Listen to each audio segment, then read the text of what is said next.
পৃথিবীর মানবতার মহান শিক্ষক, উম্মতের কান্ডারি, সরকার নূরজাহান রাসূল আকরাম নবী মুহাম্মদুর রাসূলুল্লাহ সাল্লাল্লাহু আলাইহি ওয়াসাল্লামের উপর। উপস্থিত সম্মানিত মুসলিম ভাইরা, আপনাদের সামনে আমি আল্লাহ পাক রব্বুল আলামিনের পবিত্র কোরআনুল কারীমের সূরাতুস সাফফাতের 102 নম্বর আয়াতে কারিমা তেলাওয়াত করেছি।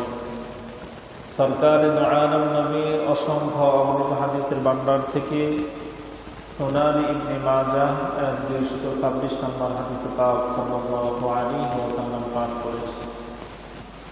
আল্লাহ পাক রব্বুল আলামিন যদি আমাকে তৌফিক দান করেন, আপনাদের খেদমতে আমলের নিয়তে আজকের এই জুমাতে যে বিষয় সম্পর্কে আমরা আলোচনা শুনব, আমাদের আজকের জুমার আলোচ্য বিষয় হচ্ছে ইব্রাহিম আলাইহিস সালামের কুরবানি। হযরত ইব্রাহিম আলাইহিস সালামের কুরবানি। আমরা কুরবানি সম্পর্কে আলোচনা শুনেছিলাম যে কুরবানি শুরু হয়েছিল হযরত আদম আলাইহিস সালামের হাবিল এবং কাবিল থেকে হয়েছিল। কিন্তু আমাদের এই কুরবানির সম্পর্ক হযরত ইব্রাহিম আলাইহিস সালামের পুত্র হযরত ইসমাঈল আলাইহিস সালামের কুরবানির অবিস্মরণীয় ঘটনার সাথে সম্পৃক্ত। সম্মানিত মুসল্লিয়ানে কেরাম, আর সেই ঘটনার স্মারক হিসেবে উম্মতে মুহাম্মাদের উপর কুরবানি ওয়াজিব করা হয়েছে। হযরত ইব্রাহিম আলাইহিস সালামের এই ঘটনা পৃথিবীর ইতিহাসে এক নজিরবিহীন অবিস্মরণীয় ও শিক্ষণীয় ঘটনা। কুরবানির তাৎপর্য ও উদ্দেশ্য বোঝার জন্য এই ঘটনাই হলো একমাত্র কেন্দ্রবিন্দু। আল্লাহ পাক রব্বুল আলামিন হযরত ইব্রাহিম আলাইহিস সালামের সেই ঘটনা সম্পর্কে আমাদেরকে অবগত হতে বলছেন। তাই আসুন সেই ঘটনা সম্পর্কে আমরা জেনে নিই। হযরত ইব্রাহিম আলাইহিস সালামের জীবনের প্রায় পুরোটা সময় কাটিয়ে দেন নিঃসন্তান অবস্থায়। অবশেষে তার বয়স যখন ৮৬ বছর হল, তখন তিনি একদিন আল্লাহ তাআলার কাছে একটি দোয়া করলেন, যে দোয়াটা আল্লাহ তাআলার কাছে অনেক পছন্দ হয়েছে। আল্লাহ তাআলা ইব্রাহিম আলাইহিস সালামের প্রার্থনাটা পবিত্র কোরআনুল কারীমের সূরাতুস সাফফাতের 100 নম্বর আয়াতে কারিমার মাঝে আল্লাহ তাআলা অন্তর্ভুক্ত করে দিয়েছেন।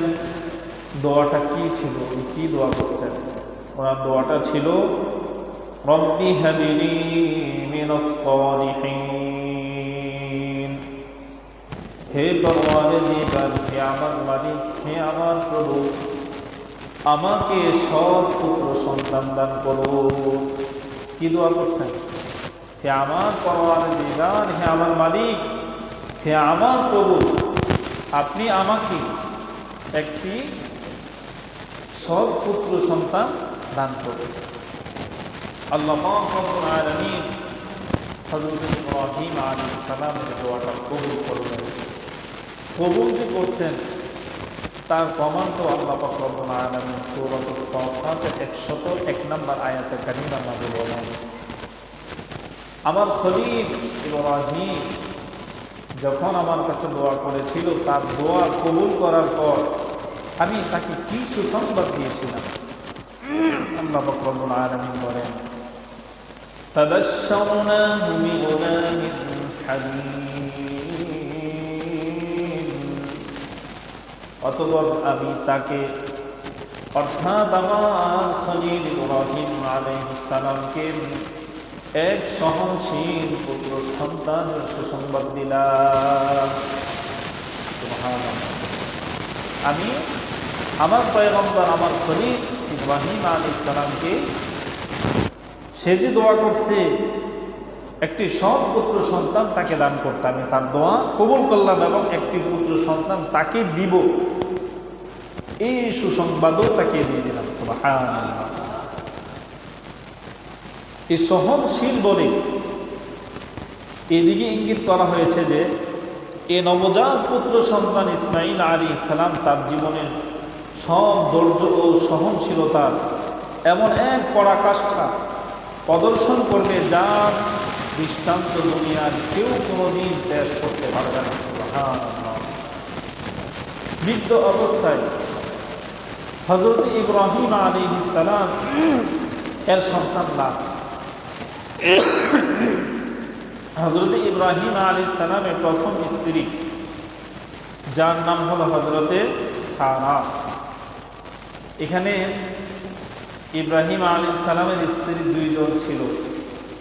দুইজন স্ত্রীর নাম আমাদেরকে একটু মনে রাখতে হবে, মনে রাখাটা জরুরি। তার কারণ সামনে যে কথাগুলো বলবো সেখানে আমি জিজ্ঞাসা করব যে এই সন্তানটা কার ছিল, এই সন্তানের নাম কি, উনি কত নম্বর ইব্রাহিম আলাইহিস সালামের স্ত্রী ছিলেন। এটা যদি আপনারা বলতে না পারেন তাহলে বুঝবো যে আলোচনার মধ্যে মন নাই আর আপনারা কি কি বুঝবেন না। জিনিসটা একটু স্মরণ রাখলে আমার কথাগুলো কাজে লাগবে। আপনারা কিছু জানবেন, বুঝবেন এবং বুঝতেছেন, সেটা আমি কি অনুধাবন করতে পারবো। এই জন্য বিদ্যা বয়সে হযরত ইব্রাহিম আলাইহিস সালামের কি সন্তান নাম। ইব্রাহিম আলাইহিস সালামের প্রথম স্ত্রীর নাম হলো হযরতে সারা। যখন বিবি সারা দেখলেন যে তার গর্ভে কোনো সন্তান আর হচ্ছে না, তখন তিনি নিজেকে নিজে এই কথার উপর মানিয়ে নিলেন যে আমি হয়তো বন্দা, আমার সন্তান আর কোনোদিন হবে না। তখন বিবি সারাকে মিশরের সম্রাটের এক কন্যা সন্তান তার খেদমতের জন্য তাকে উপহার দেওয়া হয়েছিল যে আপনাকে আমি আমার এই কন্যা সন্তানটা দিলাম আপনার খেদমতের জন্য। তখন হযরতে সারা আলাইহিস সালাম চিন্তা করলেন আমার তো কোনো সন্তান হয় না, আমি তাকে যদি আল্লাহ তাআলার খলিল ইব্রাহিম আলাইহিস সালামকে উপহার দিয়ে দিই, এত হয়তো আল্লাহর পক্ষ থেকে কোনো একটা কি ফায়সালা হতে পারে। যেহেতু আমার সন্তান হচ্ছে না, হয়তো আমি কি বলব। এই মনোভাব নিয়ে তিনি ওনাকে যে মিশরের সম্রাটের কন্যাকে ওনার খেদমতগার হিসাবে ওনাকে দেওয়া হলো, সেই মেয়েকে তিনি ইব্রাহিম আলাইহিস সালামের খেদমতের জন্য হাদিয়া পেশ করলেন। ইব্রাহিম আলাইহিস সালাম ও তাকে গ্রহণ করে নিলেন এবং ইব্রাহিম আলাইহিস সালাম তাকে তার দ্বিতীয় স্ত্রী হিসাবে গ্রহণ করলেন। তো বিবি সারা যাকে ইব্রাহিম আলাইহিস সালামকে উপহার দেওয়ার পরে ইব্রাহিম আলাইহিস সালাম দ্বিতীয় স্ত্রী হিসাবে তাকে গ্রহণ করে নিলেন, তার নাম হলো হাজেরা। তার নাম কি? বিবি হাজেরা। তাহলে ইব্রাহিম আলাইহিস সালামের স্ত্রী কয়জন ছিল? দুইজন। প্রথম স্ত্রীর নাম কি? বিবি সারা। আর দ্বিতীয় স্ত্রীর নাম কি? বিবি হাজেরা। অতঃপর দ্বিতীয় স্ত্রী হযরতে হাজেরা আলাইহিস সালামের গর্ভ থেকে হযরতে ইসমাঈল আলাইহিস সালাম জন্মগ্রহণ করেন। সুবহানাল্লাহ। আর হযরতে ইসমাঈল আলাইহিস সালামই হলেন হযরতে ইব্রাহিম আলাইহিস সালামের প্রথম পুত্র সন্তান। দ্বিতীয় স্ত্রী থেকে প্রথম পুত্র সন্তান আল্লাহ তাআলা দান করলেন কাকে? ইব্রাহিম আলাইহিস সালামকে। এই সন্তানের নাম কি? হযরতে ইসমাঈল আলাইহিস সালাম। পরবর্তীতে হযরতে ইব্রাহিম আলাইহিস সালামের প্রথম স্ত্রী নাম কি জানি?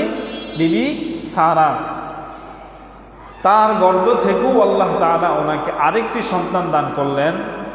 ওই সন্তানের নাম হলো হযরতে ইসহাক আলাইহিস সালাম। নাম কি? ইসহাক আলাইহিস সালাম। এই সময় হযরত ইব্রাহিম আলাইহিস সালামের বয়স হয়েছিল 120 বছর। কয় বছর? দ্বিতীয় সন্তান যখন লাভ করেন তখন ওনার বয়স কত? 120।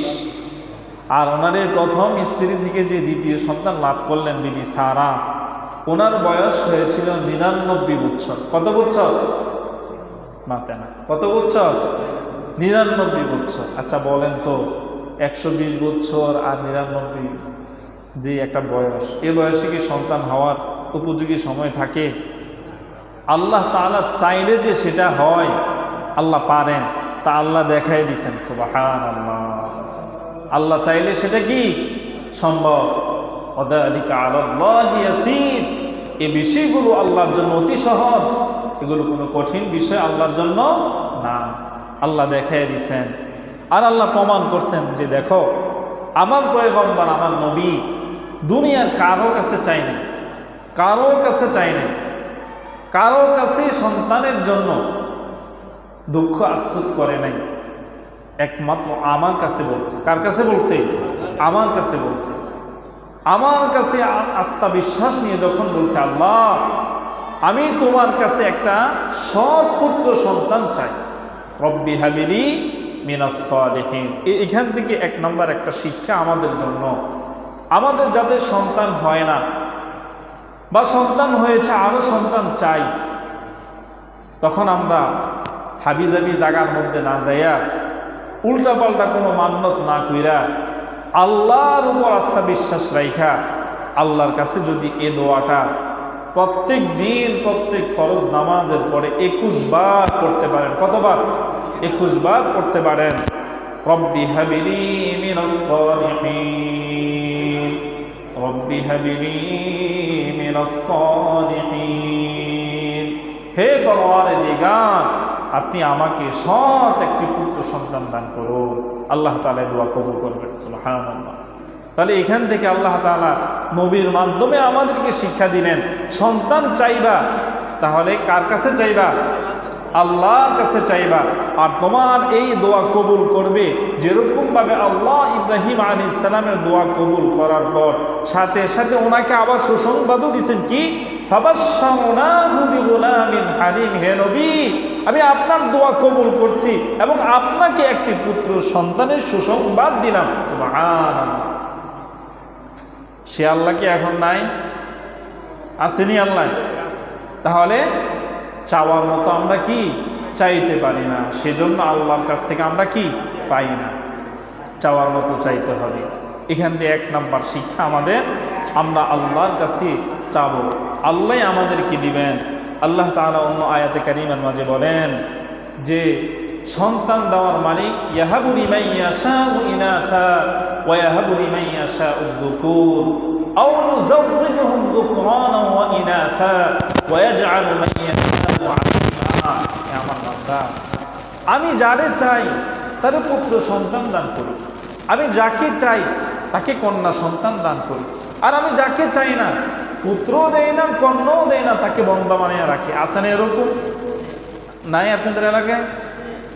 বিবাহ শাদী করছে, অনেক বছর হয়ে গেছে, সন্তানের আশায় এই পর্যন্ত অপেক্ষা করতেছে, কবে তার কোলে একটা সন্তান আসবে, সন্তানের মুখ থেকে কবে সে বাবা ডাক শুনবে, মা কবে সন্তানের মুখ থেকে মা ডাক শুনবে, এ অপেক্ষায় কত হাবিজাবি জায়গায় কত কিছু করতেছে।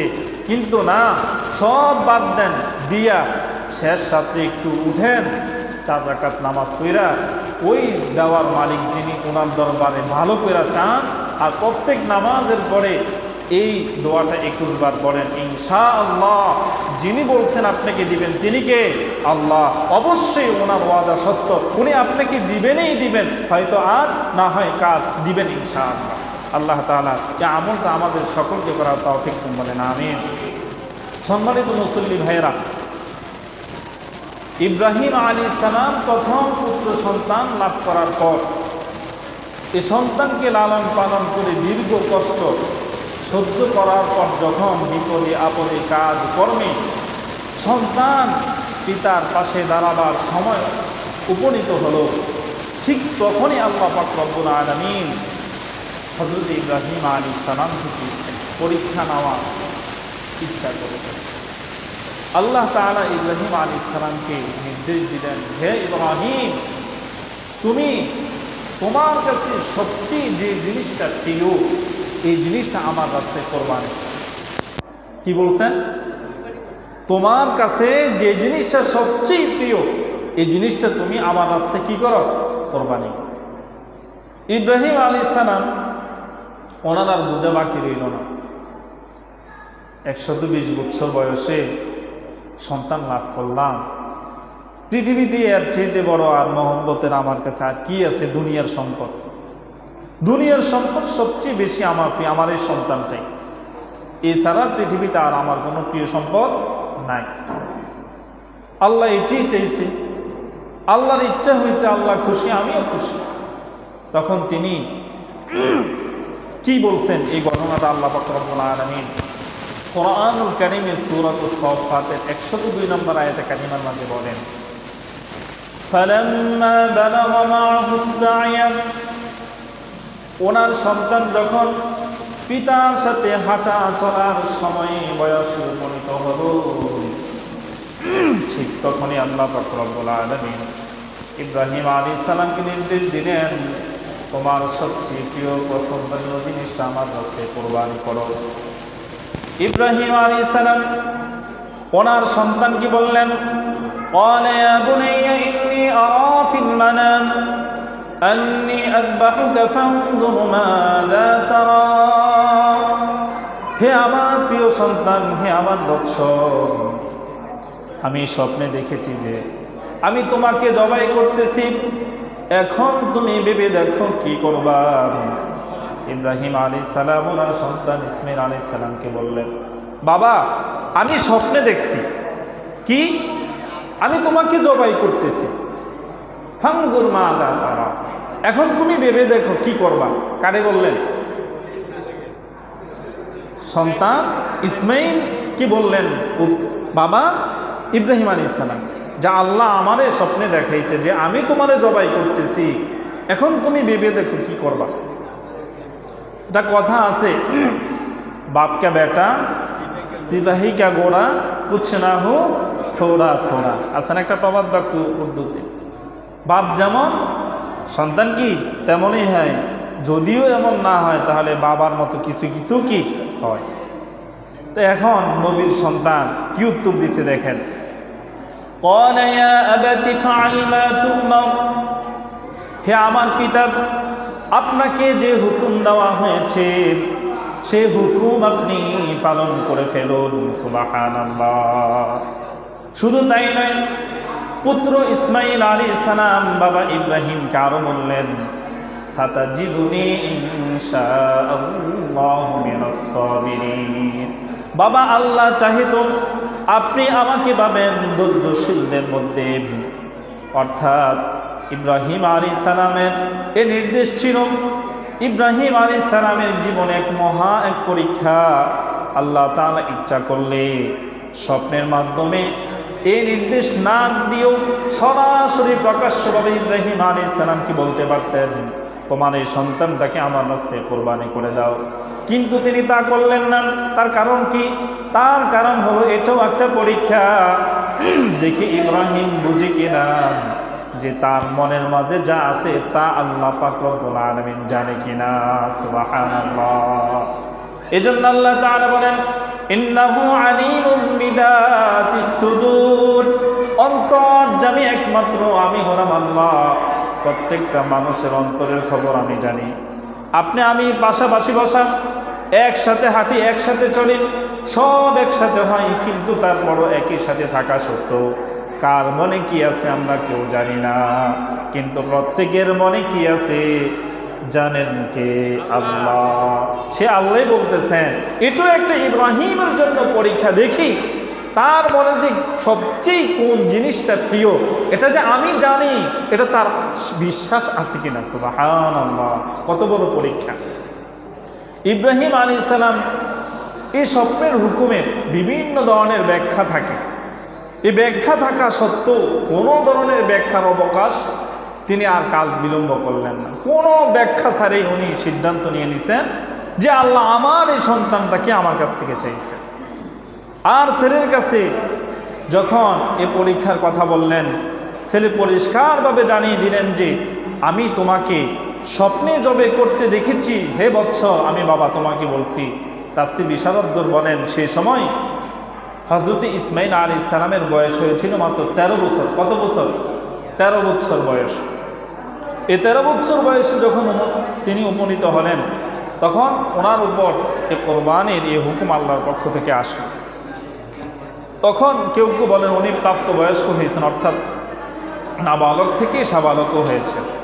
ইব্রাহিম আলাইহিস সালাম সন্তানকে বলেছিলেন কি, ইয়া বুনাইয়া, হে সন্তান, ইন্নী, নিশ্চয় আমি আরা, দেখেছি, ফিল মানাম, স্বপ্নের মাঝে, আন্নী আযবাহুকা, তোমাদের জবাই করতেছি, ফানজুর মাযা তারা, ও আমার সন্তান তুমি ভেবে দেখো এখন তুমি কি করবা। সন্তান বললেন, ইয়া আবাতি ফাআল মা তুমার, বাবা আল্লাহ যা হুকুম আপনাকে করছে তা আপনি করেন, তা আপনি করেন। আচ্ছা বলেন, আজকে যদি আমাদের বেলায় হুকুম হতো আর আমার বাবা আপনার বাবা আমরা কইতো যে বাবা রে কোরবানি তো গনাইছি, তুমি যেহেতু আমার বড় ছেলে তোমার এই কোরবানি দিতে, থাকতেন নি বাসা বাড়িতে? থাকতেন? থাকতেন আপনি না? খাইয়া বুঝি কাম নাই, আমারও তুমি জবাই কর, তোমার বাঁচার আশা আছে, আমার কি বাঁচার আশা নেই? তখন আমরা এই ধরনের অনুভব করতাম বা এরকম পালায়ন করার কি চেষ্টা করতাম। কিন্তু দেখেন সন্তান সুনিশ্চিতভাবে বাবাকে বলছে, বাবা আল্লাহ যা তোমাকে নির্দেশ দিছে তা করো, আর তুমি এটা পাইবো না যে আমি পালাইয়া যাবো, না, আমি থাকবো তোমার সাথে, তুমি আমাকে আল্লাহ চাহে তো ধৈর্যশীলদের মধ্যে পাবা। সুবহানাল্লাহ। হযরত ইসমাঈল আলাইহিস সালামের এই বিনয় ও আত্মনিবেদনের পরিচয় পাওয়া যায় এবং প্রতীয়মান হয় যে এমন কচি বয়সে আল্লাহ পাক রব্বুল আলামিন তাকে এই পরিমাণ মেধা ও জ্ঞান দান করেছিলেন যে তিনি হযরত ইব্রাহিম আলাইহিস সালামের স্বপ্নের কথা শুনেই বুঝে ফেললেন যে এটা নবীর স্বপ্ন, তবে নবীদের স্বপ্ন আল্লাহর পক্ষ থেকে আসে, এটা ওহী। সুবহানাল্লাহ। এজন্য বাবাকে বললেন, ইফআল মা তুমার, আল্লাহ যেমন আদেশ করছে বাবা আমিও তোমাকে বলছি তুমি তাই করো। সুবহানাল্লাহ। আর দুশ্চিন্তা করার কোনো কারণ নাই। সাতাজিদুনি ইনশাআল্লাহ মিনাস সাবিরিন, আমি আছি আপনার সাথে, ধৈর্যের সাথে থাকবো, কোনো টেনশন নেই, আপনি কাজ করেন। এবার পিতা পুত্র উভয় কোরবানির জন্য প্রস্তুত হলেন। প্রস্তুত হওয়ার পর এখন আল্লাহ তাআলা বলতেছেন সূরাত সফফাতের 103 নম্বর আয়াতে কারিমার মাঝে যে বাবা এবং এই সন্তানের মধ্যে কিছু কথাবার্তা হইতেছে। কি কথা? ফালাম্মা আসলামা ওয়া তাল্লাহু লিল জাবিন, উভয় আনুগত্য প্রকাশ করলেন এবং হযরত ইব্রাহিম আলাইহিস সালাম তার পুত্র হযরত ইসমাঈল আলাইহিস সালামকে জবে করতে শাহিদ করলেন। এই পর্যন্ত কোরআনুল কারীমের মাঝে আল্লাহ তাআলা বলছেন তারপরে কি হয়েছে আর বলেন নাই। এখান থেকে তাফসীর মুফাসসিরিনে কেরাম বলেন এমন সময় হযরত ইসমাঈল আলাইহিস সালাম বাবা হযরত ইব্রাহিম আলাইহিস সালামকে বললেন, বাবা আল্লাহ আপনাকে আদেশ দিয়েছেন, আপনি আদেশ পালন করুন, তবে আমার কিছু কথা আপনি শোনেন। কি? 1 নাম্বার, বাবা আপনি আমাকে জবাই করার আগে আমার 2টা হাত ভালো করে শক্ত করে বেঁধে নিন। ও বাবা আমার 2টা পাও আপনি শক্ত করে বাঁধাই করে নিন। তারপরে কি? বাবা আপনার হাতে যে ছুরি আছে সেটাকে আপনি ভালো করে ধারালো করে নেন। আর যখন আপনি আমাকে শাহিদ করবেন আমার 2টা চক্ষু কালো একটা ফিতা দিয়ে বেঁধে দিবেন, যাতে করে আপনার চোখের সাথে আমার চোখের দৃষ্টি না পড়ে, আমার নজর আপনার নজরের সাথে না পড়ে। কারণ কি বাবা, এমন একটা বয়স আপনি আমাকে পাইছেন, এমন একটা বয়স আমি উপনীত হলাম, এমন একটা মহব্বত ভালোবাসার সময় আপনি আল্লাহর রাস্তায় কোরবানি হচ্ছি, আপনাকে কোরবানি দিতে হচ্ছে। হয়তো সন্তানের মায়া পড়ে আল্লাহ তাআলার যে হুকুম তা থেকে আপনি বঞ্চিত হতে পারেন, শয়তান হয়তো ধোঁকা দিতে পারেন, যাতে আল্লাহর হুকুম কোনোভাবেই লঙ্ঘন না হয়, আল্লাহর আদেশ কোনোভাবেই লঙ্ঘন না হয়। এই কাজে আপনাকে আমি পরামর্শ দিচ্ছি। 1 নাম্বার, আমার 2টা হাত বাঁধাই করে নেবেন, 2 পাও বাঁধাই করে নেবেন, আপনার হাতে থাকা ছুরিটা ভালো করে ধার করে নেবেন। বাবা ইব্রাহিম আলাইহিস সালাম জিজ্ঞেস করলেন, রে সন্তান ছুরিটা ভালো করে ধার কেন করে নিব? তখন ইসমাঈল আলাইহিস সালাম বললেন, বাবা আমি জানি মৃত্যু অনেক কষ্ট, মৃত্যু অনেক কষ্ট। মাত্র 13 বছর বয়সে উপনীত হলেন, সেও বাচ্চাটাও বোঝে মৃত্যু অনেক কষ্টের জিনিস। সেজন্য বাবা কি বলছে, বাবা ছুরিটা বেশি দাঁড় হলে আমাকে যখন জবাই করবেন জবাইয়ের কাজ দ্রুত হয়ে যাবে, আমার প্রাণটা সহজে চলে যাবে, আমি আর কষ্ট পাবো না। এই জন্য আপনাকে বলছি ছুরিটা ভালো করে ধার করার জন্য। বাবা ঠিক সন্তানের পরামর্শ অনুযায়ী ছুরি ধার করলেন, হাত পাও বাঁধাই করলেন। তারপর সন্তান বলতেছেন, বাবা আপনার পরনে যে জামাটা আছে সেটাকে সুন্দর করে গুছায় নেন, যাতে করে আমার শরীরের রক্ত আপনার কাপড়ের মাঝে না পড়ে। আমার হাত পাও কেন বাঁধাই করতে বললাম? ও বাবা আপনি একজন নবী, যখন আমাকে জবাই করবেন আমার অজান্তে আমার হাত পায়ের কোনো আঘাত যদি আপনার শরীরে পড়ে এটা আল্লাহ সহ্য করবেন না, সওয়াবের মধ্যে কোনো কমতি কাটতে হবে, এটা আমি চাই না। অতএব আল্লাহ যাতে আপনার প্রতিও সন্তুষ্ট থাকে আমার প্রতিও সন্তুষ্ট থাকে সেজন্য হাত পাও বাঁধাই করবেন, আর জানটা যাতে অতি সহজে চলে যায় সেজন্য সেটা ভালো করে ধার করে নেবেন। ঠিক তাই করলো। করার পর ইব্রাহিম আলাইহিস সালাম সন্তান তার ইসমাঈল আলাইহিস সালামের কপালে চুমু খেলেন। খাওয়ার পর তারপরে তাকে এমনভাবে এক পার্শ্ব কাত করে মাটির মাঝে শায়িত করলেন। করার পরে শরীরের সম্পূর্ণ শক্তি দিয়ে সজোরে আল্লাহু আকবার বলে সন্তান ইসমাঈলের গলায় ছুরি চালানো শুরু করলেন। এদিকে কুল কায়নাতের সকল মাখলুকগুলো আশ্চর্য হয়ে গেল, আল্লাহর এটা কেমন পরীক্ষা, এটা কেমন বিধান, বাবার হাতে সন্তান জবাই হচ্ছে, তার কোনো হিকমত বুঝতে পারি না। তারা সকলে মিলে চিৎকার করে আল্লাহকে ডাক দিয়ে বললেন, আল্লাহ আপনার কাছে আমরা দয়া চাই, আপনি বৃদ্ধ ভদ্রলোকটার উপর একটু মেহেরবানি করেন। হে আল্লাহ এই নাবালক সন্তানের প্রতি একটু মেহেরবানি করেন, তার প্রাণটা ফিরিয়ে দেন। আল্লাহ পাক রব্বুল আলামিন কুল কায়নাতের সকল দোয়া যে কবুল করেন তাদের কথা শুনেন বোঝেন। আল্লাহ তাআলা কোরআনুল কারীমের সূরাতুস সাফফাতের 4 থেকে নিয়ে 7 নম্বর আয়াতের মাঝে তার সুন্দর বিবরণ দিয়েছেন। আল্লাহ তাআলা তাদের দোয়া কবুলের পরে বলতেছেন কি, ওয়ানাদাইনাহু আইয়া ইব্রাহিম, আমি আমার পয়গম্বর ইব্রাহিমকে ডাকলাম, হে নবী ইব্রাহিম কদ সাদ্দাকতার রুয়া, আপনি আপনার স্বপ্নকে সত্যায়িত করেছেন, বাস্তবায়ন করেছেন। ইন্না কাযালিকা নাজিজিল মুহসিনিন, যারা সৎ কর্মশীল তাদের প্রতিদান এমনই হয়ে থাকে। ইন্না হাদা লাহুয়াল বালাউল মুবিন, ওগো নবী এটা সুস্পষ্ট একটা পরীক্ষা ছিল, এই পরীক্ষার মাঝে আপনি বিজয়ী দান করেছেন। সুবহানাল্লাহ। তাহলে এই যে গাছ দেখতেছেন, গাছ সেও কিন্তু আল্লাহর জিকির করে। পানি দেখতেছেন, পানিও আল্লাহর জিকির করে। ছোট ছোট কীট পতঙ্গ দেখেন, এগুলো আল্লাহর জিকির করে। মুসা আলাইহিস সালাম একদিন ওনার সামনে একটা তেলা পোকা দেখেন না, সামনে পড়লে লাফায় ফালাফালি করে। তো তেলা পোকা যখন ওনার সামনে ফালাফালি করতেছে তখন আল্লাহরে প্রশ্ন করে, আল্লাহ খামা খায় তেলা পোকারে কীট তো তুমি বানাইছো, কোনো দরকার আছে? তখন আল্লাহ তাআলা তেলা পোকার বাকশক্তি খুলে দিছেন। তো তেলা পোকাই মুসা আলাইহিস সালামকে জিজ্ঞেস করে, হে আল্লাহর পয়গম্বর তোমারে আল্লাহ কি জন্য বানাইছে এটা বলো তো দেখি। কি তেলা পোকার জবানে আল্লাহ বাকশক্তি দিয়ে দিছেন। তেলা পোকা মুসা আলাইহিস সালামের প্রশ্ন করতেছে, তোমারে খোদা কেন বানাইছে দেখি বলো। আল্লাহ এটা কি কইতে না কইতে তার বাকশক্তি দিয়ে দিলেন, ঘটনা তো বুঝলাম না। তখন আল্লাহ তাআলা বলছেন, আমার এই পৃথিবীর মাঝে যত মাখলুক আছে কোনোটাই আমি অকাজে বানাই নাই, প্রত্যেকটা জিনিসই কোনো না কোনো কাজের জন্য কি বানাইছি, কোনোটাই বেহুদা আমি বানাই নাই, সব কিছু আমি কোনো না কোনো কাজের জন্যই বানাইছি। এখন ইব্রাহিম আলাইহিস সালামকে আল্লাহ তাআলা বলতেছেন, হে আমার বন্ধু, হে আমার খলিল, আমি যে তোমারে এই পরীক্ষা নিলাম, আসলে তোমার সন্তান জবাই হোক এটা আমি আল্লাহ চাইনি, এই উদ্দেশ্য আমার ছিল না। তবে আমার উদ্দেশ্য একটি ছিল, তোমার এই দিলে আমি ব্যতীত পৃথিবীর কারো ভালোবাসা বেশি আছে কিনা এটা দেখার জন্য। সুবহানাল্লাহ। না, আমার পরীক্ষায় তুমি বিজয় হয়েছো যে তোমার এই প্রাণে, তোমার এই দিলে, তোমার এই মনে একমাত্র তোমার সৃষ্টিকর্তা তোমার রব আল্লাহ ব্যতীত পৃথিবীর কোনো মাখলুক তোমার কাছে বেশি প্রিয় হতে পারে না। সুবহানাল্লাহ। এই পরীক্ষায় তুমি কি পাশ করে ফেলছো।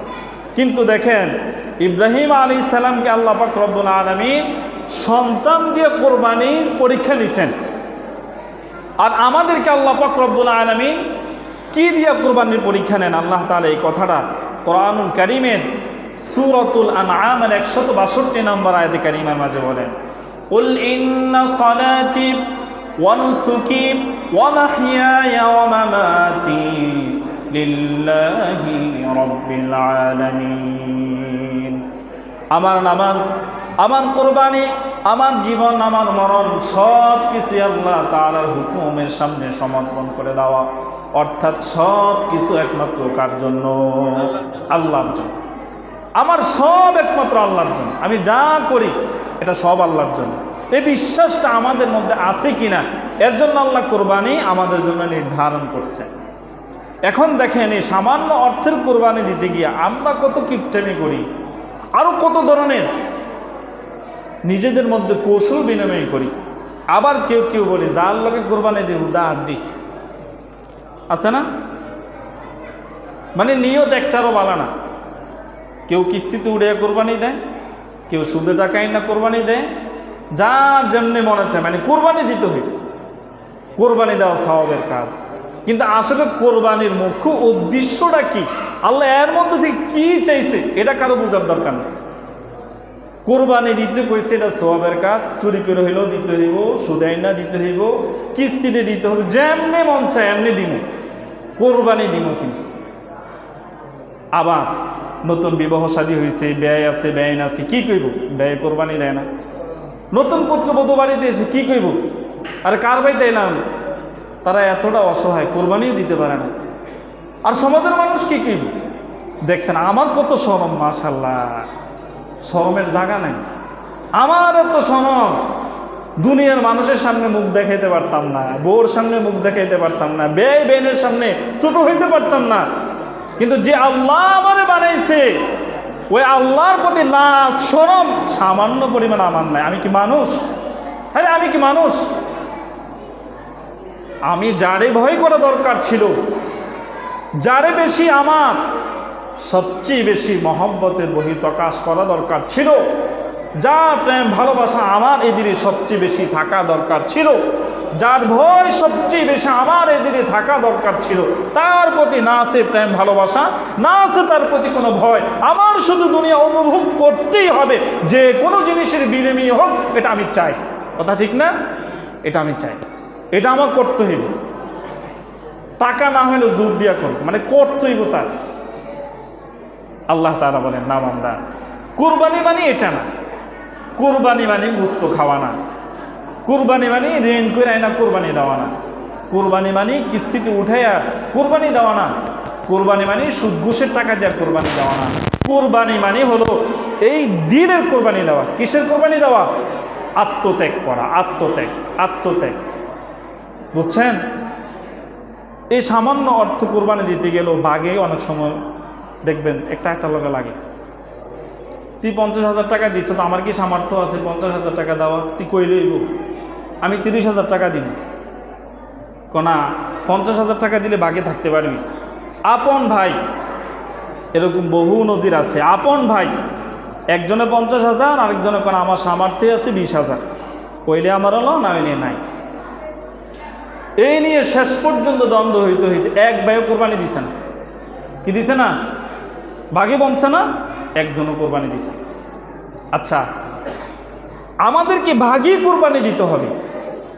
1 লক্ষ টাকার দামে একটা গরু কিনে কোরবানি দিতে হবে, আমাদেরকে একই কোরবানি দিতে হবে না? শরীয়ত তো আপনাকে এটা বলে নাই। আপনি সামর্থ্য অনুযায়ী যা আছে তা দিয়ে কোরবানি দেন না।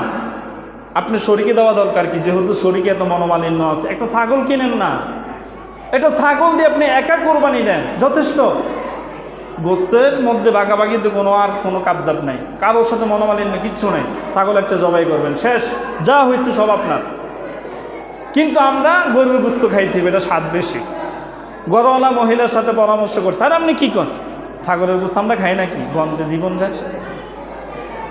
আপনি গরুর তো বাগবান, বছর একবার কোরবানি দিব, পোলা ব্যান্ডি আছে, ছায়া থাকবো, মানুষের ঘরে দরজা খালি গুরগার করবো, কইব তারার ঘরে গরুর গোস্ত রানছে, আমরা ঘরে ছাগলের গোস্ত, এটা হইল নাকি?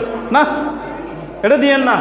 গরুই দেন। আচ্ছা বলেন তো এই কথার দ্বারা প্রমাণটা কি হয়? আপনি কি আসলে গোস্ত খাওয়ার জন্য কোরবানি দেন নাকি আল্লাহরে রাজি খুশি করার জন্য কোরবানি দেন? কি আপনারা বুঝেন না কিছু? তার মানে কি আমার উদ্দেশ্যই গোস্ত খাওয়া। যদি আমার উদ্দেশ্যটা এমন না হতো, একমাত্র উদ্দেশ্যটা এটি যে আল্লাহ রাজি খুশি হোক, এটা আল্লাহর জন্যই দিচ্ছি, গোস্ত খাওয়া আমার মুখ্য উদ্দেশ্য না, মনে চাইলে রাখবো, না হলে আল্লাহ রাস্তায় বিলিয়ে দিব, তাহলে ছাগল হইলে সমস্যা কি ছিল? একাদিনের সমস্যা কি ছিল? এজন্য সর্বোত্তম মাসআলা হলো কোরবানির ক্ষেত্রে শরীক না নিয়ে একা কোরবানি দাও। আপনার সামর্থ্য আছে, একটা ছাগল দেন, তাহলে দিন শেষ। এই জন্য কলিজা পাইছে, ওই জন্য কলিজা পাই নাই, এই জন্য ঠ্যাঙ্গের খুঁড়া পাইছে, ওই জন্য পাই নাই, এই জন্য বুড়ি পাইছে, ওই জন্য বুড়ি পাই নাই, এই জনের ভাগে গোস্ত বেশি, ওই জনের ভাগে গোস্ত কম, তারা বালানা, আগামী বছর তারা সাথে আর দিতাম না, এটি খারাইশ, এই ধরনের মন্তব্য আর কিছু কি থাকবে না। এজন্য পাক্কা এরাদা করেন এই বছর থেকে আল্লাহ আমার যে পরিমাণ সামর্থ্য দিয়েছে, আমার বাঘের দরকার না, আমি একা দিব, একটা ছাগলই দিই, যাতে আমার কোরবানিটা স্বচ্ছভাবে আল্লাহ যা চাইছেন আমার দিল থেকে আত্মত্যাগ হয়। এর দ্বারা যেরকমভাবে ইব্রাহিম আলাইহিস সালাম আল্লাহকে খুশি করছেন, ঠিক ওনার এই আদর্শে উজ্জীবিত হইয়া সেইভাবে আমি কোরবানি করি, যাতে আল্লাহ আমার এই কোরবানির দ্বারা ওনার মতে জান্নাতি একটা সুসংবাদ আমাকে দেন, যে আমি আসলে তোমার অর্থ, তোমার এই গরু, এই ছাগল, এই ওট, এই ভেড়া, রক্ষী, এগুলো তোমার কাছ থেকে আমার নেওয়ার কোনো মুখ্য উদ্দেশ্য ছিল না, একমাত্র উদ্দেশ্য বান্দা আমার এটি ছিল যে অন্তরে আমার ভালোবাসা বেশি আছে কিনা। ঠিক এই ভালোবাসার প্রমাণ দেওয়ার মতো সেই ইমানি জজবা আল্লাহ তাআলা আমাদের সবাইকে দান করেন, বলেন আমিন। ওয়া আখিরু দাওয়ানা আলহামদুলিল্লাহি রাব্বিল আলামিন।